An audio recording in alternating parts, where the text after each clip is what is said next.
Panorama group, जो सोचता है वो करता है। आपके अपने सपनों का आशियाना। नमस्कार, मेरा नाम ज्ञानेश्वर है और आपने देखना शुरू किया है लाइव सिटी। मेरे साथ रोज की तरह दिल्ली से जुड़ रहे देश के जाने माने सीनियर जर्नलिस्ट अजीत द्विवेदी जी। अजीत जी, आज हम विशेष तौर पर नीतीश कुमार के बारे में आपके साथ चर्चा करना चाहते हैं।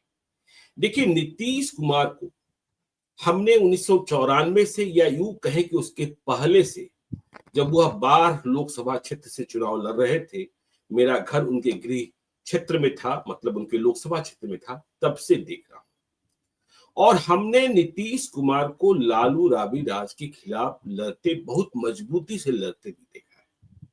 हमने यह भी देखा है कि नीतीश कुमार ने किस तरीके से बिहार में सोशल इंजीनियरिंग की। हमने यह भी देखा कि एन केन प्रकारे न वह कैसे कुर्सी पर बने रहे और कुर्सी पर बने हुए हैं। लेकिन इन सब के पीछे हम यह मानते रहे हैं कि नीतीश कुमार की चाणक्य नीति रही है, नीतीश कुमार की सोशल इंजीनियरिंग रही है, नीतीश कुमार के प्रशासनिक और राजनीतिक फैसले रहे हैं। लेकिन पता नहीं, पिछले 1 साल से 1.5 साल से हम यह देख रहे हैं कि जो नीतीश कुमार की सोशल इंजीनियरिंग, नीतीश कुमार के राजनीतिक और प्रशासनिक फैसले, वह भोथर होते दिखाई पड़ रहे हैं। नीतीश कुमार ने साम दाम दंड भेद सब तरीके से बिहार की राजनीति की। और यदि नीतीश कुमार 2005 में बिहार के मुख्यमंत्री बन ही गए, उन्हें बिहार का नया सोशल इंजीनियर कहा गया, तो हमें 1994 को भी याद करना चाहिए, जब पटना में लवकुश रैली हुई थी। रैली के आयोजक सतीश कुमार थे, जो इतिहास के पन्नों में सिमट गए। लेकिन नीतीश कुमार आगे निकल गए और आज भी बने हुए हैं। तो सबसे पहले नीतीश कुमार ने लवकुश की राजनीति की, यादव राजनीति के खिलाफ, और उसके बाद उसमें कारवा जुड़ता गया। 2005 में जब मुख्यमंत्री बने, तब यह भी नारा लगा, कुर्मी को ताज, भूमियार को राज। लेकिन ये क्या हो रहा है? पहले हम सोशल इंजीनियरिंग की बात करें। देखिए, पिछले 1 महीने से या कुछ कम समय से बिहार में बोर्ड आयोग के गठन की प्रक्रिया चल रही है। करीब करीब गठन हो ही चुके हैं, 2-4 आयोग और बचे हैं। भाजपा भी सहयोगी, भाजपा के जो कार्यकर्ता हैं, नेता हैं, वे भी समायोजित किए जा रहे हैं। और हिस्सेदारी हम पार्टी को, एलजेपीआर को और आरएलएम को भी दी गई। लेकिन जब बोर्ड आयोग गठित हुए, तो विवाद क्या शुरू हुआ? सगे संबंधियों का, दामाद का, बहनोई का, पत्नी का। तेजस्वी यादव कहां तक चले गए? तेजस्वी यादव ने कहा कि जमाई आयोग बना दो, फिर उन्होंने कहा पत्नी आयोग बना दो। खैर चलिए, इससे भी इतर देखिए, कल रात से बिहार में जाति है कि जाति नहीं, तो जेडीयू और नीतीश कुमार का आधारभूत, मूल आधारभूत, जिसकी जड़ों ने उन्हें बिहार की राजनीति में मजबूत किया, वह लवकुश। आपको जानकर हैरानी होगी कि जितने बोर्ड आयोग बने हैं, उसमें जेडीयू के कोटे से, अब तक बने हैं, उसमें जेडीयू के कोटे से कोई भी कुर्मी और कोई स्थान हासिल नहीं कर पाया है। मुझे बहुत ताज्जुब हो रहा है, जैसे जेडीयू के जो नीतीश समर्थक हैं, बोल नहीं पाते हैं, उन्हें ताज्जुब हो रहा है कि किस तरीके से अपने वोट बैंक को नीतीश कुमार भाजपा की झोली में भरते रहे। कोयली, देखिए, कुशवाहा, सम्राट चौधरी झंडा उठाए हुए भाजपा में, उन्होंने भाजपा से समायोजन कराया कुशवाहा नेताओं को।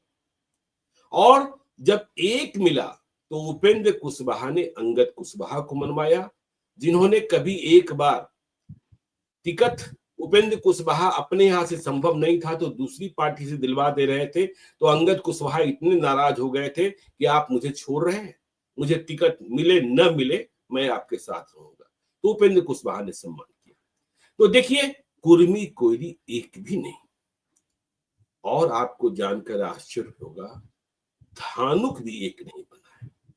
धानुक पूरे बोर्ड आयोग में किसी पार्टी से नहीं बना, पूरे किसी, मतलब किसी भी पार्टी से नहीं बना है। और उधर लालू यादव की चाल को समझ रहे मगनी लाल मंडल को बनाया गया। तो ये जो प्रशासनिक फैसले हैं, राजनीतिक फैसले हैं, पता नहीं किस कलम से नीतीश कुमार हस्ताक्षर करते थे। आपको वह भी याद होगा जब उपेंद्र कुशवाहा ने छोड़ा था, बिहार विधान परिषद की सदस्यता त्याग दी थी, तो राजवर्धन झा आजाद को बना दिया गया था, जिसे लेकर बहुत ही चर्चा हुई थी। ललन सिंह तत्कालीन राष्ट्रीय अध्यक्ष वे भी नाराज हो गए थे। तो ये प्रशासनिक राजनीतिक फैसले। अब इसके आगे देखिए, जो सरकार, आप सोचिए ना कि नीतीश कुमार के राजपाट में 5 महीने में पटना का एसएसपी बदलना पड़ रहा है। आपने वह भी देखा कि राजविंदर सिंह भट्टी जब केंद्रीय प्रतिनिधि पर सीआईएसएफ में चले गए, तो फिर उसके बाद जो आलोक राज बनाए गए, वह भी कुछ ही महीने रहे। तो ऐसे फैसले भी हो रहे हैं। यह क्या है? मतलब किस तरह के कलम से नीतीश कुमार हस्ताक्षर कर रहे हैं, उन्हें क्या समझ में आ रहा है, क्या समझाया जा रहा है, और कोई पार्टी अपना आधारभूत ऐसे खोती है? अजीत जी। देखिए ज्ञानेश्वर जी, अब इसमें कई पहलू हैं। हम लोग कई मतलब इन तमाम चीजों पर बात करेंगे। पहले तो आपने जहां कोयरी कुर्मी या लौह कुश की जब जो बात की, नीतीश कुमार के अपने समीकरण की बात की, और ये दिख रहा है कि वो अपना वोट जानबूझ करके ट्रांसफर कर रहे हैं भारतीय जनता पार्टी की तरफ। तो ये अब ऐसा तो नहीं है कि वो जानबूझ करके कर रहे होंगे।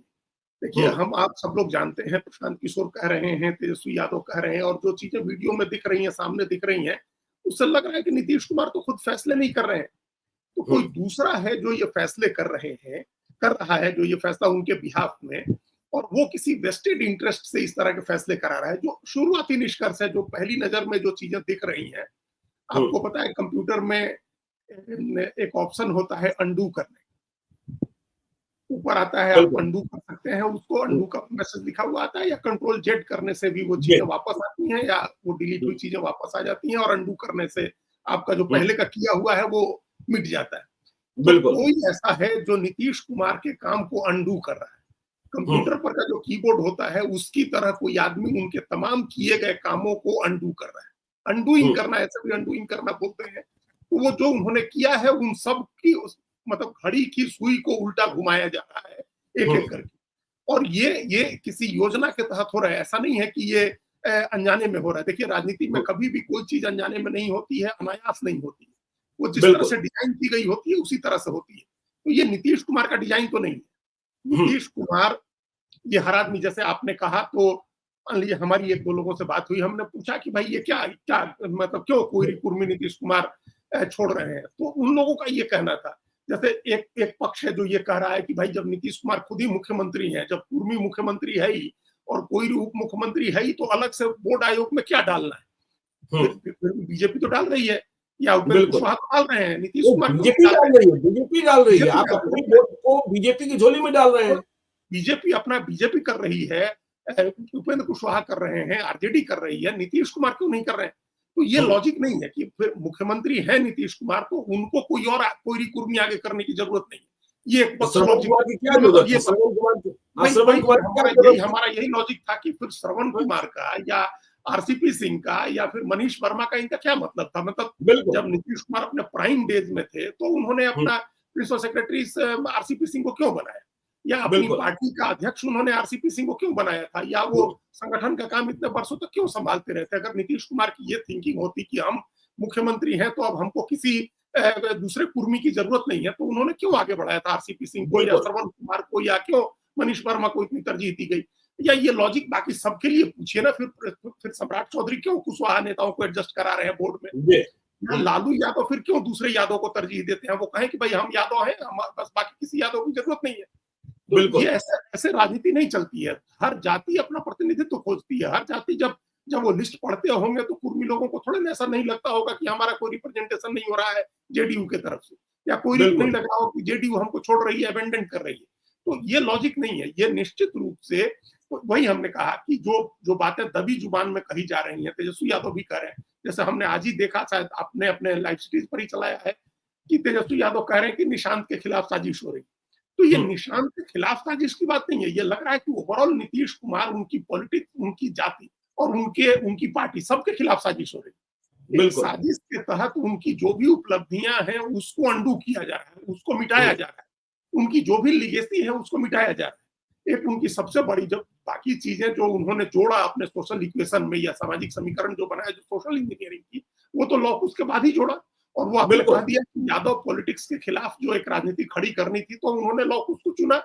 और ये जी। इसलिए चुना क्योंकि वो उस समय तक वो समझ गए थे कि अब मंडल की रिपोर्ट आने के बाद अगली जाति की राजनीति का समय नहीं है, अब पिछड़ी जाति की राजनीति होगी। और उसमें यादव के बाद किन दो जातियों की महत्वाकांक्षा सबसे अधिक, तो उन दो जातियों को उन्होंने जोड़ा अपने साथ। एक तो खुद उनकी अपनी महत्वाकांक्षा थी, उसमें उन्होंने शकुनी चौधरी के जरिए कुशवाहा को जोड़ा। तो उसके बाद ही दूसरी सोशल इंजीनियरिंग की ना उन्होंने उसके बाद ललन सिंह उनके साथ उस समय से थे, उसके बहुत पहले से थे, तो उन्होंने सवर्णों को जोड़ना शुरू किया।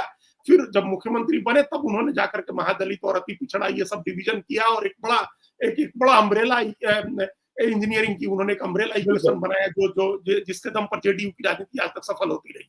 तो शुरुआत जहां से हुई है, इसका मतलब कि वहीं तक पहुंचना है किसी को, वहीं से खराब करना है, जहां से शुरुआत की है वहीं से बिगाड़ना है, ताकि लॉकुश समीकरण बिगड़ जाए। अगर लॉकुश समीकरण बिगड़ गया तो बाकी समीकरण बिगड़ने में कितनी देर है। हर व्यक्ति पूछता है आज की तारीख में, हर जाति ज्ञानेश्वर जी पूछती है कि आपका कोर वोट क्या है, आपका कोर स्ट्रेंथ क्या है। अगर लालू यादव को यादव छोड़ दे तो मुसलमान क्यों देगा उनको, या दूसरी कोई भी जाति क्यों जुड़ेगी। आपका कोर स्ट्रेंथ आपके साथ रहेगा तो दूसरी जातियां आपके साथ जुड़ेंगी।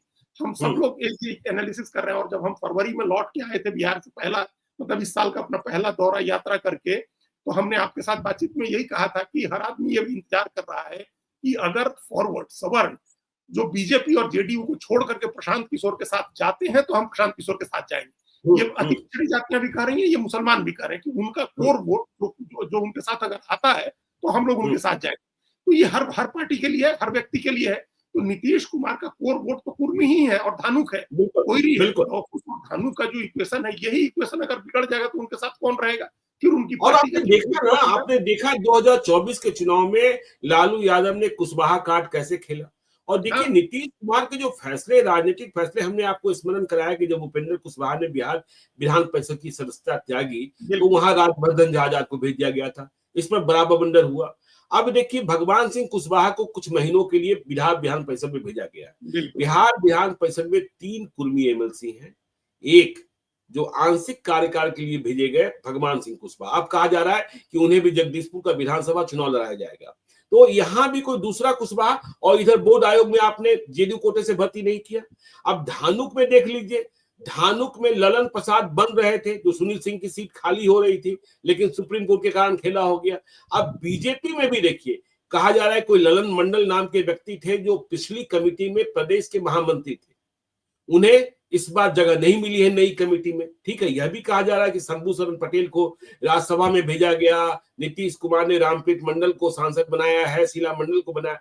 लेकिन जब कभी आप बोर्ड आयोग गठित करते हैं, मंत्रिपरिषद का गठन होता है, विधान परिषद के लिए चयन होता है, तब ये जो समाज है, ये जातियां हैं, अपनी हिस्सेदारी तलाशती है। और इसे महसूस हो रहा है कि हमारी हिस्सेदारी कम हुई है। हमारे देखिए दूसरी जाति सवर्ण में राजपूत टैक्टिकल वोटिंग के लिए जानी जाती है।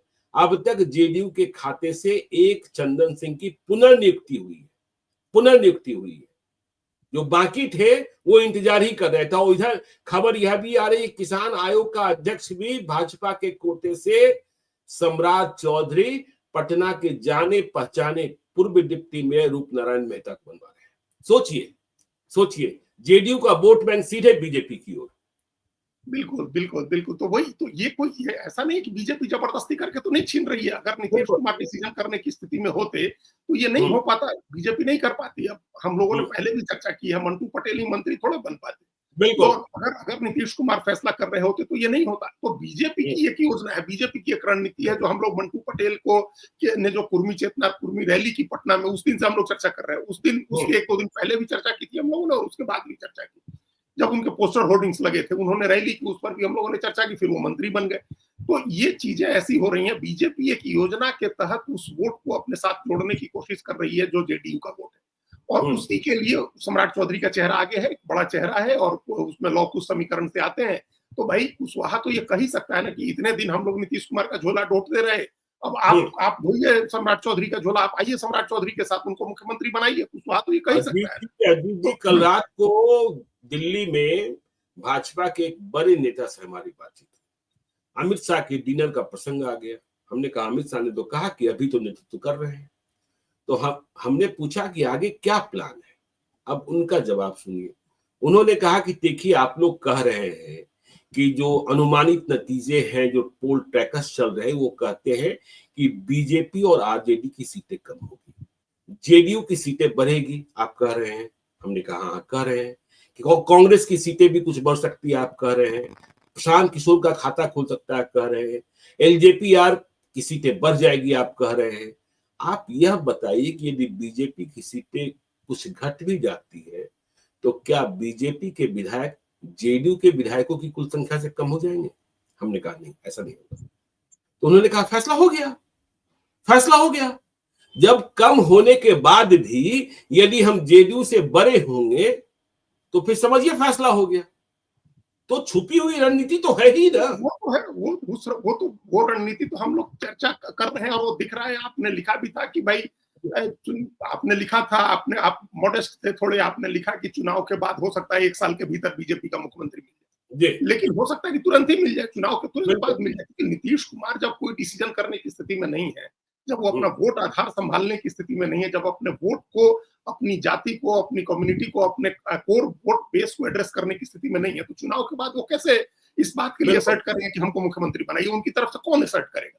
उनकी तरफ से जो डिसीजन ले रहा है, वो जब इस तरह से सरेंडर कर रहा है अभी, तो चुनाव के बाद वो कैसे असर्ट कर सकता है कि नहीं, हम नीतीश कुमार को बनाया जाए? अच्छा, नीतीश कुमार अब बनने की स्थिति में नहीं है, वो कहीं भी जाकर के आप नीतीश कुमार के नाम पर बार्गेन नहीं कर सकते हैं। अगर कोई उस समय हिम्मत करे कि हम आरजेडी के साथ चले जाते हैं, तब भी नीतीश कुमार के चेहरे पर तो अब बार्गेनिंग नहीं होगी ना। कोई ये नहीं कहेगा कि नीतीश कुमार को मुख्यमंत्री बना दी। तो इसलिए बीजेपी इस स्थिति को समझ गई है। देखिए, हम लोग एक बार और चर्चा कर रहे थे ज्ञानेश्वर जी, ये ट्रांजिशन का फेज है, संक्रमण का काल है। बीजेपी ने अगर अपना मुख्यमंत्री बना लिया तो बना लिया, अगर नहीं बना पाए और फिर नीतीश कुमार का कोई मुख्यमंत्री बन गया, नीतीश कुमार बन गए और उनका ट्रांसफर हो गया किसी और को, उनके बेटे को या उनके चुने हुए उत्तराधिकारी को, तब फिर बीजेपी के लिए मौका समाप्त हो गया। और अगर तेजस्वी नहीं बने तो उनके लिए भी मौका समाप्त हो गया, क्योंकि बीजेपी बने या जेडीयू बने, जो बनेगा नया चेहरा वो आगे कंटिन्यू करेगा 5-10 साल, 20 साल, 15 साल। तो ये संक्रमण का काल है। ट्रांजिशन में आरजेडी के लिए भी यही मौका है, बीजेपी के लिए भी यही मौका है। दोनों के लिए, दोनों को अपना किलिंग इंस्टिंक्ट दिखाना है और गद्दी पर काबिज होना है। आरजेडी अपनी कोशिशें कर रही है, वो हम लोग देख रहे हैं, उस पर हम लोगों ने चर्चा की है। बीजेपी की कोशिश का ये सब नतीजा है। बीजेपी इस अंदाज में कोशिश कर रही है कि नीतीश कुमार का वोट आ जाए तो फिर वो पूरी सोशल इंजीनियरिंग भी आ जाए। वैसे भी अति पिछड़ा जो वोट है वो ऑलरेडी बीजेपी के साथ होता है, हमेशा बीजेपी का कोर वोट है वो। अगर नीतीश कुमार की सोशल इंजीनियरिंग इधर शिफ्ट होती है, कोयरी, कुर्मी और धानुक इधर आते हैं, तो अति पिछड़ा आएगा, दलित, महादलित का एक बड़ा हिस्सा आएगा। और फॉरवर्ड तो है ही, वो कहीं नहीं जा रहा है, वो आरजेडी की तरफ तो अभी जाने के लिए नहीं सोच रहा है। कैंडिडेट्स को देगा वोट पार्टी के तौर पर, तो वो आरजेडी को अभी नहीं चुन रहा है, उनके कैंडिडेट्स को वोट दे देगा, कांग्रेस के भी कैंडिडेट को वोट दे देगा, लेकिन पार्टी के तौर पर, गठबंधन के तौर पर अभी इंडिया ब्लॉक को नहीं चुन रहा है।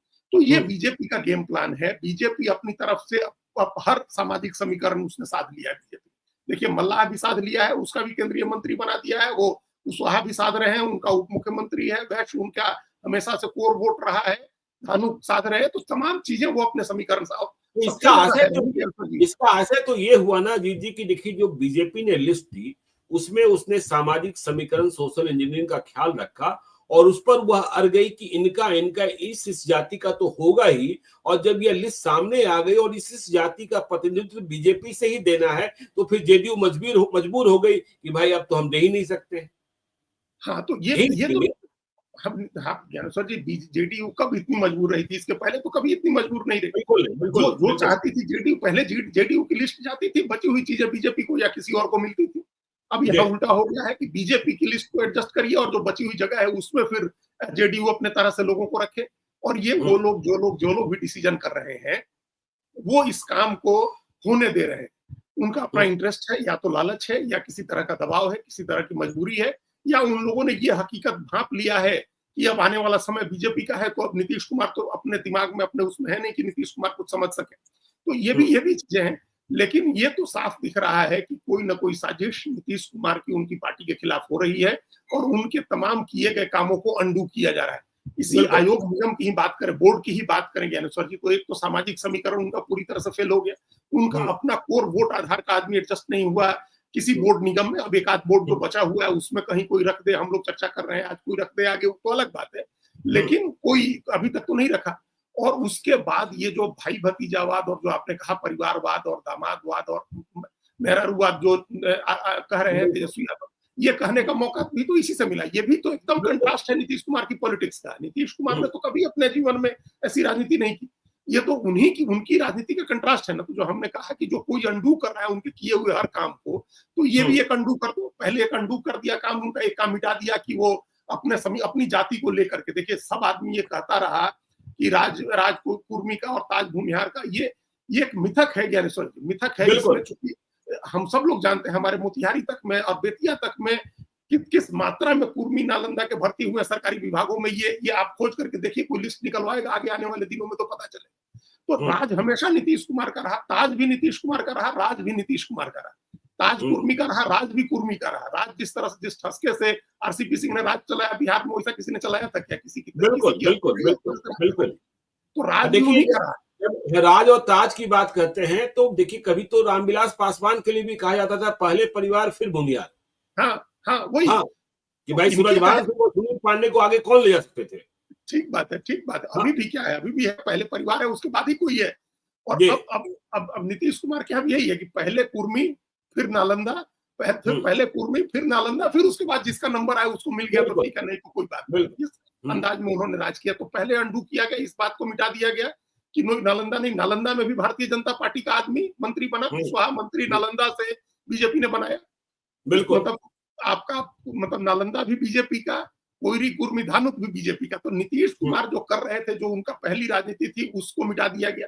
दूसरी, नीतीश कुमार बड़ी शुचिता की राजनीति करते थे कि परिवारवाद नहीं करेंगे, बेटे को भी आगे नहीं ले आएंगे, परिवार से भी किसी को आगे नहीं ले आएंगे, तो उसको अंडू कर दिया गया। भाई अब सब आदमी खुलेआम देख रहा है कि किस तरह से नीतीश कुमार की कलम से एक सब परिवार के लोग भर्ती हो गए, बहाल हो गए, और जिसका कोई मतलब नहीं है ज्ञानेश्वर जी, मतलब जिसका कोई लिटरली कोई मतलब नहीं। इसमें जितने लोगों को बनाया गया। कलम की बात आपने कह दी अजीत जी। देखिए, अब सरकारी फैसलों की बात कि भाई क्या हो रहा है, पटना का एसएसपी आपको 5 महीने में बदलना पड़ रहा है। इसका मतलब कहीं ना कहीं चूक तो हो रही है ना।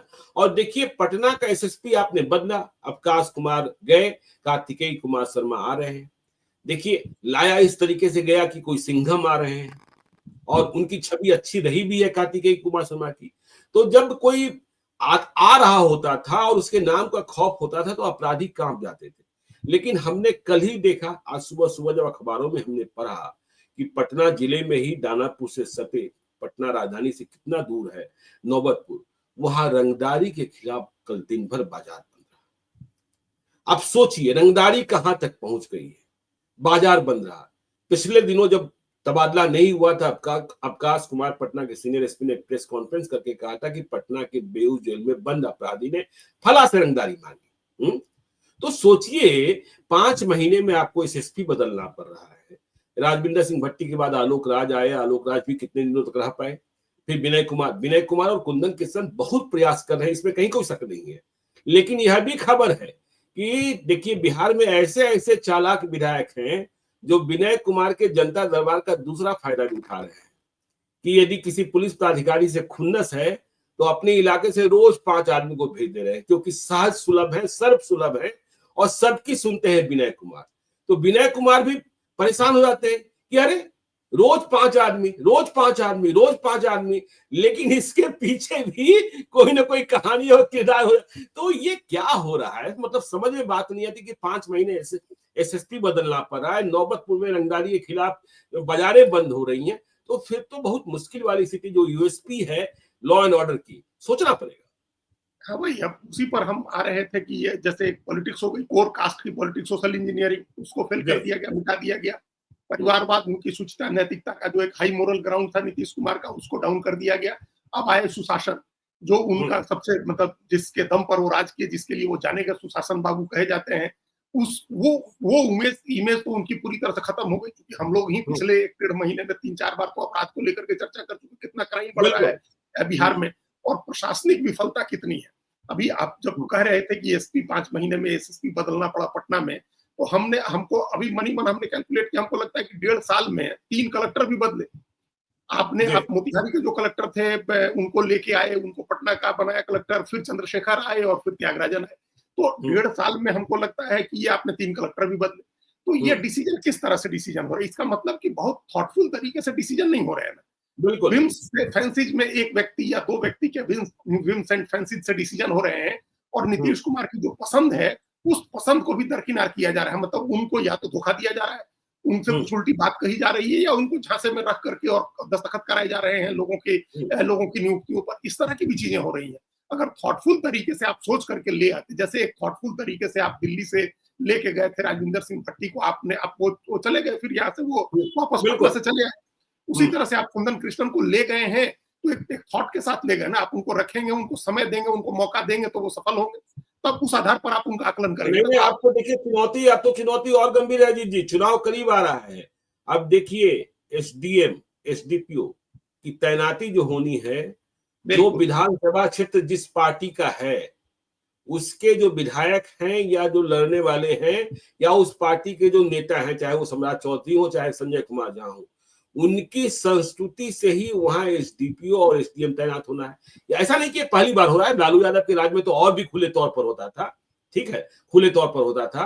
तो ऐसी स्थिति परिस्थिति में और भी चुनौती पैदा होनी है। और भी चुनौती पैदा होनी। तब अगर बहुत थॉटफुल तरीके से नहीं किया गया, तो हम सब लोग को पता है कि उसका क्या इस्तेमाल होता है, किस तरह से एक मैसेज होता है, उसका एक सोशल मैसेज भी होता है और ब्यूरोक्रेटिक और एडमिनिस्ट्रेटिव मैसेज तो होता ही होता है। वो कैसे होगा अगर कोई सोच समझ के नहीं कर रहा है?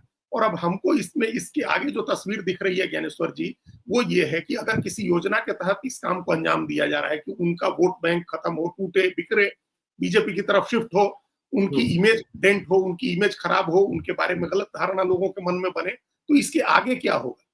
इसके आगे जैसे आप इस दिशा में हम लोग सोच रहे हैं कि ब्यूरोक्रेसी का रिशफल होगा, तैनाती होगी, तो कैसे होगी? उसी तरह से जब सीट बंटवारा होगा और सीटों की सीट शेयरिंग होगी और टिकटों का बंटवारा होगा, तब कैसे होगा जेडीयू? बिल्कुल। अगर बीजेपी इस तरह की राजनीति कर रही है कि नीतीश कुमार का वोट बैंक हथियाना है, बीजेपी को अपनी तरफ लेके आना है, उस वोट बैंक को नीतीश कुमार को एक्सपोज करना है, उनके वोट से एक्सपोज करने का मतलब कि वो एकदम नंगे हो जाए कि वोट ही कुछ नहीं बचा, कोई कोर वोट नहीं बचा। तो अगर वो स्थिति आनी है, तो फिर तो इसका अगला स्टेप क्या होगा? अगर ये वोट हथियाने का बीजेपी कर रही है, जो उनके लोग नालंदा का आदमी मंत्री बन रहा है या कुर्मी मंत्री बन रहा है या कोई कुर्मी बीजेपी एडजस्ट कर रही है, कोई चेहरा बीजेपी आगे कर रही है सम्राट चौधरी का, तो इसके आगे का स्टेप क्या होगा? इसके आगे का स्टेप क्या? हम लोग ये भी देख सकते हैं कि चुनाव के पहले ही सीट बंटवारे में ही जेडीयू को नीचे ले आने की कोशिश हो। ये चूंकि इसके आगे का स्टेप हमको ये दिख रहा है कि भाई अगर ये नहीं करेगी जातीय गोलबंदी का आपको हमने याद दिलाया था कि संजय, आपसे मुलाकात भी हुई थी तब, संजय जायसवाल ने दिल्ली में भोजन का आयोजन किया था, जेपी नड्डा पहुंचे थे, पत्रकारों को भी बुलाया गया था, वहीं यह बात कही गई थी सभी सांसदों को अपनी अपनी जाति पकड़ लो। और लगातार बिहार में, पटना में जातीय सम्मेलन हो रहे हैं, बापू सभागार में हो रहे हैं। कल या परसों भी नोनिया बिंद का हुआ था, रेणु देवी जो मंत्री उन्होंने कराया, शिवराज सिंह चौहान आए। और हाँ, और देखिए इसके समानांतर कहाँ जेडीयू से कहाँ आप कुछ देख रहे हैं, कहाँ देख रहे हैं? हाँ, वही कह रहे हैं। तो जेडीयू एक तो पॉलिटिक्स करती, अब तो ठंडा पड़ गया सब। हमको पिछली बार जब हम लोगों ने चर्चा की थी, तो ये बीजेपी जेडीयू की तरफ से आवाज आई थी, कई लोगों ने फोन करके कहा था कि नहीं, हम लोग इतना काम कर रहे हैं, ये सम्मेलन चल रहा है, ये यात्रा चल रही है, लेकिन अब तो कुछ नहीं हो रहा है। और जो आपकी एकमात्र पूंजी थी नीतीश कुमार की, वो पूंजी का क्षरण हो रहा है, लगातार वो पूंजी आपकी घटती जा रही है। तो अगर बीजेपी की कोई योजना नहीं होगा, बीजेपी किसी स्ट्रेटजी के तहत नहीं कर रही है और सब पुराने फॉर्मूले से होगा कि 102 सीट नीतीश कुमार लड़ जाए और 101 सीट बीजेपी लड़े, तब तो कोई ज्यादा नुकसान नीतीश कुमार को नहीं होगा। बिल्कुल नहीं, फिर तो अगर तब तो एनडीए को वोट, जो एनडीए का वोट होगा वो उनको भी मिलेगा, बीजेपी को भी मिलेगा, थोड़े बहुत का अंतर होगा, तो सीटें भी लगभग बराबर हो जाएंगी। सीटें लगभग बराबर हो जाएंगी। नीतीश कुमार के हाथ में फिर चाबी रहेगी। अगर वो 50-60 सीटें जीत जाते हैं, 60 सीट उनकी पार्टी जीत जाती है, तो फिर बीजेपी के लिए तो बहुत आसान नहीं रह जाएगा। तो अगर स्ट्रेटजी, अगर बीजेपी की ये योजना है कि इस संक्रमण के काल में उनका वोट भी हथियाना है और सत्ता भी लेनी है, तो फिर अगला दाव कोई बड़ा हो सकता है, कोई बड़ा दाव हो सकता है, कोई गंभीर घाव करने वाला दाव हो सकता है। वो क्या होगा अभी हम लोग विजुअलाइज कर रहे हैं। लेकिन अगर स्ट्रेटजी के तहत, एक प्लानिंग के तहत बीजेपी आगे बढ़ रही है क्रमशः, तो उसका एक बड़ा नुकसान, बड़ी चोट जेडीयू को पड़ सकती है। नीतीश कुमार की छवि अब ऐसी हो गई है, बिहार में आप किसी से बात करिए तो सब आदमी ये मान लिया है, लोग सहानुभूति दिखा रहे हैं, कुछ दया भाव दिखा रहे हैं और ये कह रहे हैं कि अब उनको छोड़ देना चाहिए, अब रिटायर हो जाना चाहिए, अब उनका टाइम खत्म हो गया। तो ये चीज तो खत्म होगी, तो जेडीयू, फिर जेडीयू की राजनीति क्या बचेगी? अगर नीतीश कुमार और उनका वोट आधार अगर कोयरी कुर्मी को एडजस्ट किया जाता इन बोर्ड्स में भी और एक मैसेज बनाया जाता तो फिर जुड़ा रहता। अगर उनका वोट उनकी पार्टी के साथ तो उनकी पार्टी से कोई खड़ा होकर नेता बन सकता था। तो वहां भी एक्सपोज कर दिया गया, वहां भी कमजोर कर दिया गया, वहां भी बीजेपी ने कमान अपने हाथ में ले ली है। तो ये जेडीयू के जो भी आदमी कर रहे हैं, एक तो जो ईमानदार से निष्ठावान लोग हैं, नीतीश कुमार के प्रति जिनकी निष्ठा है, दल के प्रति जिनकी निष्ठा है, उनको सबसे पहले ये पता करना चाहिए कि ये किस लेवल पर हो रहा है, कहां से ये खेल हो रहा है। उस खेल को रोकें और अगले वार के लिए तैयार रहें। बीजेपी की तरफ से जो अगला वार होगा, एनडीए के अंदर जो अगला दाव चला जाएगा, उसके लिए तैयार रहें। जेडीयू के जो भी निष्ठावान लोग हैं, जो नीतीश कुमार के प्रति श्रद्धा रखते हैं और चाहते हैं कि नीतीश कुमार की राजनीति कंटिन्यू रहे, तो उनको अभी बहुत सावधान रहना होगा, बहुत सतर्क रहना होगा। चलिए, तो जेडीयू को सावधान रहना होगा और नीतीश कुमार के पीछे कुछ न कुछ साजिश तो है ही, नीतीश कुमार में भी गड़बड़ी है। तो क्या होगा आगे और किस तरीके की इंजीनियरिंग की जाती है, किस तरीके की कॉन्स्पिरेसी होती है, उसे भी हम समझने की कोशिश करेंगे और फिर आपको बताएंगे। आप देखते रहिए लाइव सिटीज को। यदि अब तक आपने हमारे यूट्यूब चैनल लाइव सिटी को सब्सक्राइब नहीं किया तो जरूर कर लीजिएगा। और यदि इस वीडियो को आप फेसबुक पेज के माध्यम से देखें तो पेज को लाइक कीजिएगा, हैंडल एक्स पर भी हमें फॉलो कीजिए। धन्यवाद।